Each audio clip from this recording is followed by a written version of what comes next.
Et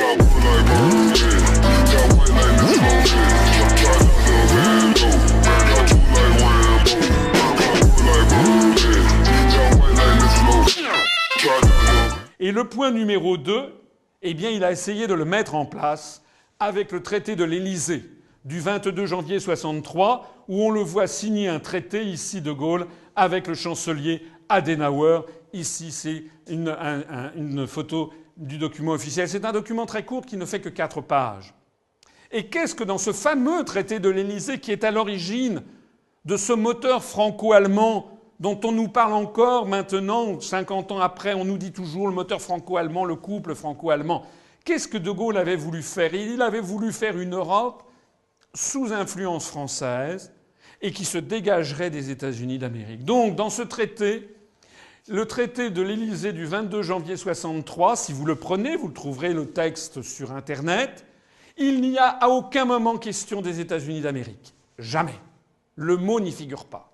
Ni de la Grande-Bretagne, ni de la prétendue nécessité que nous aurions d'avoir une défense commune entre l'Europe et les États-Unis, ni du GATT, ni de l'OTAN, ni de la prétendue nécessité d'abaisser des barrières douanières entre l'Europe, la Grande-Bretagne et les États-Unis. Il voulait faire une Europe européenne sous influence française. C'est ça qu'il a signé, avec Adenauer.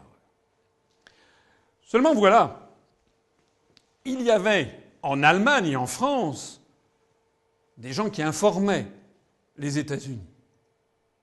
Et tout ceci était suivi de près à Washington.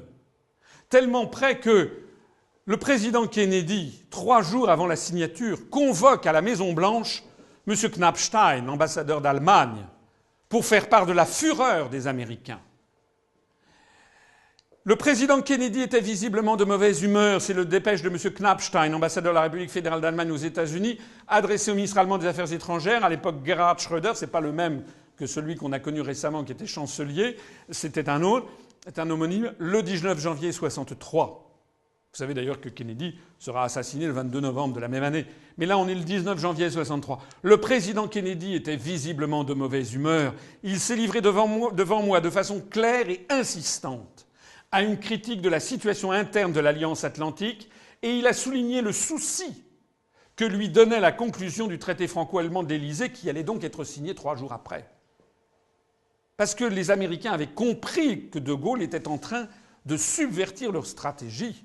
Il était en train de vouloir faire une construction européenne qui ne serait pas à la botte des Américains, parce que justement, il n'y aurait pas l'Angleterre, justement, il n'y aurait pas l'OTAN, ni le GATT, et justement, il y aurait une alliance franco-allemande pour faire autrement. Fureur des Américains et le double jeu allemand. Parce que répond M. Knappstein à Kennedy? Pendant l'entretien, j'ai cherché de façon répétée, quoique avec un succès très relatif, à modifier l'opinion du président américain sur ce traité. J'ai souligné la signification positive qu'il revêtait pour la vie politique de l'Europe et pour le futur de l'Alliance atlantique. Je lui ai fait remarquer que cette étroite collaboration franco-allemande pourrait en définitive bénéficier à l'Alliance tout entière, précisément pour ce qui concernait ces aspects de la politique de De Gaulle qui irritaient tant le président. Méditez ce texte un peu alambiqué, très diplomatique. On voit qu'en fait, ce qu'a dit l'ambassadeur d'Allemagne à Kennedy, c'est « ne vous en faites pas ». Ce n'est pas De Gaulle qui est en train de gagner, nous sommes en train, nous, de l'embobiner pour en fait l'amener là où il ne veut pas. Et c'est ce qui s'est passé. Parce que vous savez qu'un traité, lorsqu'il est signé, il doit ensuite être ratifié. Et donc le moment est venu de la ratification le 15 juin 1963 par le Bundestag. 6 mois après, les députés allemands, au moment de ratifier le traité franco-allemand de l'Élysée, ont d'abord voté ce que l'on appelle dans l'histoire le préambule interprétatif que voici. Manifestant la volonté de diriger l'application de ce traité vers les principaux buts que la République fédérale d'Allemagne poursuit depuis des années en union avec ses autres alliés qui déterminent sa politique, à savoir le maintien et le renforcement de l'Alliance des peuples libres, en particulier une étroite association entre l'Europe et les États-Unis d'Amérique, la défense commune dans le cadre de l'Alliance de l'Atlantique Nord, de l'OTAN, et l'intégration des forces armées des États membres du pacte, l'unification de l'Europe selon la voie tracée par la création des communautés européennes en y admettant la Grande-Bretagne, l'abaissement des barrières douanières par des négociations entre la communauté économique européenne, la Grande-Bretagne et les États-Unis d'Amérique, ainsi que d'autres États dans le cadre du GATT. Et donc, conscient qu'une coopération franco-allemande conduite selon ces buts, tout ça sera bénéfique pour tous les peuples, alors le Bundestag ratifie la loi suivante, c'est-à-dire le traité. Alors en droit international, il faut savoir que cette préambule interprétative fait partie intégrante du traité, version allemande. Mais comme vous le voyez bien, le Bundestag a donc ajouté au traité tout ce que De Gaulle, justement, avait voulu éviter. Le préambule interprétatif insista ainsi sur tous les éléments que De Gaulle avait justement exclus du traité.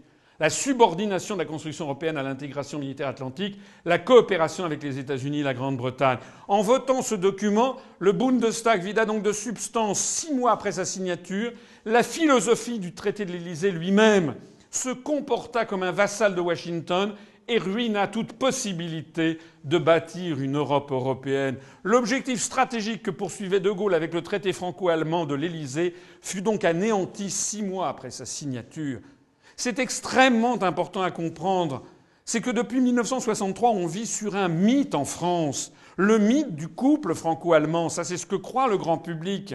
Mais c'est comme si je disais, moi, que par exemple, je suis marié avec Monica Bellucci, si vous voulez. Et non, je ne suis pas marié avec Monica Bellucci.